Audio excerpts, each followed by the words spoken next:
ஆடு வளர்ப்பில் டிவார்மிங் ரொம்பவே முக்கியங்க. இதை கொடுக்கறதுக்குன்னு ஒரு முறை இருக்குது. உதாரணத்துக்கு இன்னைக்கு விடிய காலையில் 6 மணிக்கு நம்ம டிவார்மிங் பண்ணுறோன்னா அதுக்கு முந்தின நாள் சாயந்தரமே 6 மணி போல் எல்லா இறையும் கொடுத்து முடிச்சிடணும், தண்ணி முதற்கொண்டு. இன்னைக்கு நம்ம பண்ணைக்கு புதுசாக வந்த குட்டிகளுக்கு கொடுத்த மருந்து என்னன்னு பார்த்துக்கிட்டிங்கன்னா ட்ரைக்ளாமர். இதில் ட்ரைக்ளபேண்டாசோல் ப்ளஸ் ஐவர்மெக்டின் இருக்குங்க. நம்மள பல பேர் ஆடுகளுடைய உடல் எடையை அதிகரிக்க வைக்கிறதுல அடர்தீவனம் மட்டும்தான் பெரிய பங்கு வகிக்குதுன்னு நினச்சிட்டு இருக்கோம்.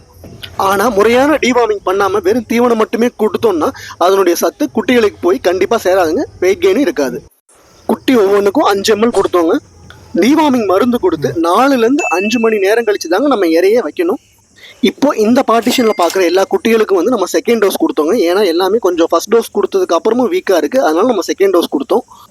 போன வீடியோவில் பிபிஆரை பற்றி சொல்லியிருந்தேன். இந்த வீடியோவில் டிவார்மிங்கை பற்றி உங்களுக்கு விரிவாக சொல்லியிருக்கேன். இந்த மாதிரி ஆடு வளர்ப்பில் நோய் மேலாண்மை பற்றி நிறைய தெரிஞ்சுக்க சேனலுக்கு சப்ஸ்கிரைப் பண்ணி வீடியோவை லைக் பண்ணுங்கள். நன்றி, வணக்கம்.